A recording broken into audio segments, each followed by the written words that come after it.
ஓரணியில் தமிழ்நாடு அப்படிங்கறத நடத்தப்படாது. 2026 எங்க ஜியோட ராமராஜ்யம் தான் மலர போகுது. எடப்பாடி பழனிசாமி அது எங்க சனாதன குரலை எடுத்து சொல்றதுக்கு எடப்பாடி பழனிசாமி அன்கோ ஒழிக்கிறா வருங்க. இந்தியா முழுக்க எங்க ஜியோட சனாதன ராமராஜ்யம் வந்ததுன்னு வச்சுக்கோங்களேன், உச்ச நீதிமன்றத்தை இல்லாம பண்ணிடும்.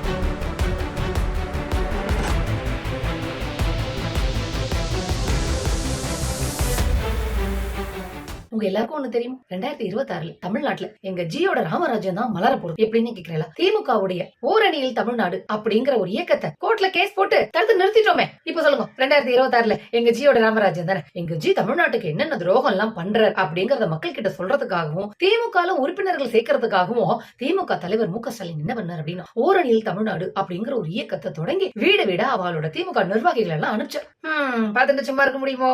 நல்லதை பார்த்தாலே எங்க ஜிக்கு கண்ணு பொறுக்காது இல்லையா? அதனால எடப்பாடி பழனிசாமி மூலியமா கோர்ட்ல கேஸ போட்டுட்டு இந்த மாதிரி ஓரணியில் தமிழ்நாடு அப்படிங்கறத நடத்தப்படாது அப்படின்னு தீர்ப்பு வாங்கிட்டு, எப்படி தீர்ப்பு கிடைச்சதுன்னு கேக்குறீங்களா? எல்லாம் எங்க ஜியோட மகிமை தான். இப்ப ஓரணியில் தமிழ்நாடு நிறுத்திட்டதுனால எங்க ஜியோட ராமராஜ்யம் 2026 மலர போறது. எடப்பாடி பழனிசாமி இந்த சுற்றுப்பயணம் போயிருக்காரு இல்லையா? அப்ப என்ன சொல்லிட்டாரா, ஆட்சியில பங்கு கொடுக்கறதுக்கு நாங்கெல்லாம் என்ன ஏமாலியா, முட்டாள் கிடையாது அப்படின்னு சொல்லிட்டாருன்னு சொல்லிட்டு எல்லாரும் குய்யோமியோ குதிச்சா. நான் தான் சொன்னேன், அதெல்லாம் நீங்க கவலைப்படாதீங்க, இந்த இந்தியாவிலேயே எடப்பாடி பழனிசாமி மாதிரி சிறந்த அடிமை நம்ம ஜிக்கு வாய்க்கவே மாட்டா, கிடைக்கவே மாட்டா, நீங்க யாரும் கவலைப்படாதீங்க அப்படின்னு நான் சொன்னேன். சொல்லி வாய மூட எடப்பாடி பழனிசாமி என்ன தெரியுமா சொன்ன, ஆட்சியில பங்கு கொடுக்கறதுக்கு நாங்க ஒண்ணு ஏமாலி இல்ல அப்படின்னு நான் சொன்னது பாஜகவை பார்த்து இல்ல அப்படின்னு சொல்லிட்டேன். இப்ப நான் சொன்னது புரியுதா? எடப்பாடி பழனிசாமி மாதிரி சிறந்த அடிமை இந்தியாவில வேற எந்த மாநிலத்திலுமே எங்க ஜிக்கு கிடைக்கவே மாட்டேன். எடப்பாடி பழனிசாமி மாதிரி அதிமுக மாதிரி எங்க சனாதன குரலை எடுத்து சொல்றதுக்கு தமிழ்நாட்டுல வேற ஆளே இல்ல அப்படிங்கிற. கோவில்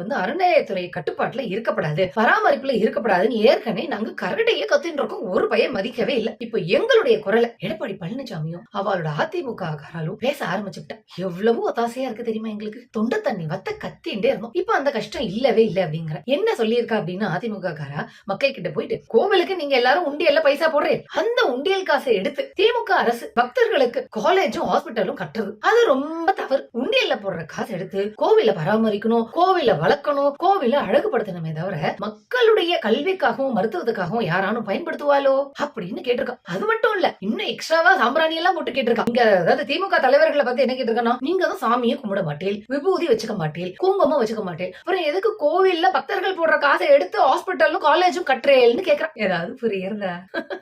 சனாதன குரல எடப்பாடி பழனிசாமி அன்கோ ஒழிக்கிறா வருங்க. அதுதான் எங்க ஜியோட மகிமை. டெல்லியில இருந்துட்டு அவருடைய பவர்னால அதிமுக கார எல்லாரும் இப்போ சனாதனத்தை பேச ஆரம்பிச்சுட்டா. இதுல என்ன அப்படின்னா, கடவுள் நம்பிக்கை இல்லாத, விபூதி குங்குமம் விட்டுக்காத திராவிட இயக்க தலைவர்கள் தான் கடவுள் நம்பிக்கை இருக்கக்கூடிய சூத்திரர்கள் எல்லோரும் கோவிலுக்குள்ள வரணும், பஞ்சமர்கள் எல்லாரும் கோவிலுக்குள்ள வரணும். அதாவது இப்போதைக்கு ஓபிசி எஸ்சி எஸ்டி நீங்க ஈஸியா புரிஞ்சுக்கிறதுக்காக சொல்றேன். கடவுள் நம்பிக்கை இல்லாதவா இவாதான் கடவுள் நம்பிக்கை இருக்கக்கூடிய சாமானியர்கள் கோவிலுக்குள்ள வரணும், வழிபட உரிமை வேண்டும், ஏன் அர்ச்சகர் ஆகிறதுக்கும் உரிமை வேணும்னு சட்டத்தை எல்லாம் இயக்கி இருக்கா. அதெல்லாம் ஏற்றினால் கூட எங்க ஜியோட ராமராஜ்ய மகிமைனால கோர்ட்ல கேஸ் போட்டு தடுத்து வச்சிருக்கோம்னா பாத்துக்கோங்களேன்.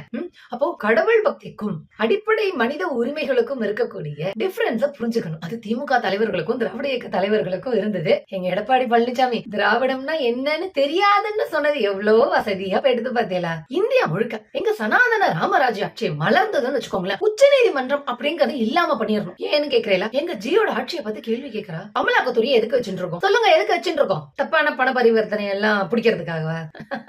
எங்க ஜியோட சொல்லுக்கு கட்டுப்படாத எதிர்கட்சி கரால சேர்ந்தவால லவக்குன்னு போய் பிடிக்கிறதுக்காக தான் அமலாக்கத்துறையை வச்சுட்டு இருக்கோம். ஏற்கனவே அமலாக்கத்துறை தமிழ்நாட்டுல 2 விவசாயிகள் மேல நோட்டீஸ் அனுப்பிச்சது நாடு முழுக்க பரவி கார் துப்பினா அதுக்கப்புறம் அமலாக்கத்துறை அதை வித்ரா பண்ணின்றதுன்னு வச்சுக்கோங்களேன். அதே என்னவோ அமலாக்கத்துறைக்கெல்லாம் எதிர்கட்சி காராளுடைய வீட்டு அட்ரஸும் ஆபீஸ் அட்ரஸும் தான் தெரியறதே ஒழிய பிஜேபி காரா அதிமுக காராளுடைய அட்ரஸ் எல்லாம் தெரியலையேன்னு சொல்லிட்டு எல்லாரும் கேள்வி கேட்கிறாங்க. ராமராஜ மகிமைனா என்ன சும்மாவா?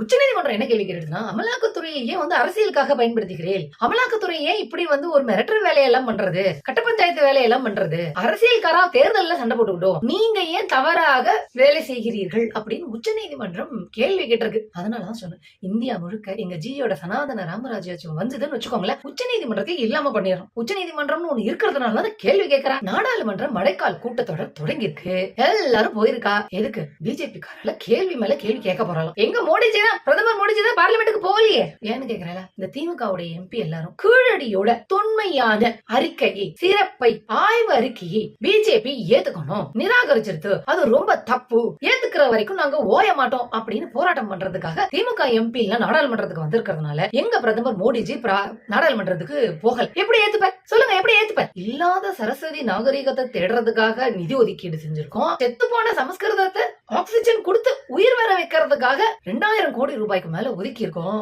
இதை ஏத்துக்க சொன்னா பரவாயில்ல, கீழடியோட அகழாய்வு அந்த அறிக்கையை ஏத்துக்க சொன்னா எப்படி? அந்த ஆய்வு அறிக்கையில தான் சனாதனத்துக்கான அடையாளமே இல்லையே. கீழடியை எவ்வளவு ஆழமா நோண்டி பார்த்தாலும் சனாதன அடையாளமே இல்லையே. அதனாலதான் முன்னாடி எங்களுடைய அதிகாரியை பயன்படுத்தி கீழடியில ஒண்ணுமே இல்ல அப்படின்னு அறிக்கை கொடுத்து வச்சோம். ஆனா 2021 என்ன ஆயிடுச்சு? திமுக ஆட்சிக்கு வந்தோன்னே கீழடி மட்டும் இல்லாம பல இடங்கள்ல தோண்ட போயிட்டோம்.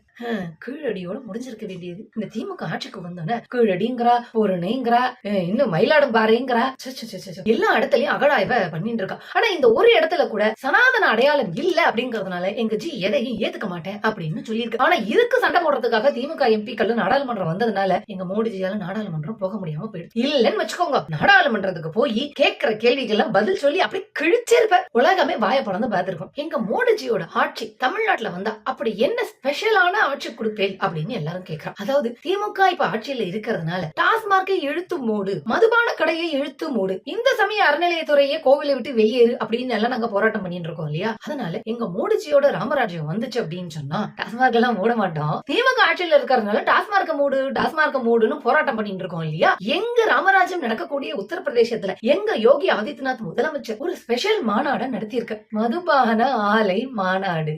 இப்ப புரியுதா ராமராஜ்யத்தினுடைய ஸ்பெஷல் என்ன அப்படின்னு?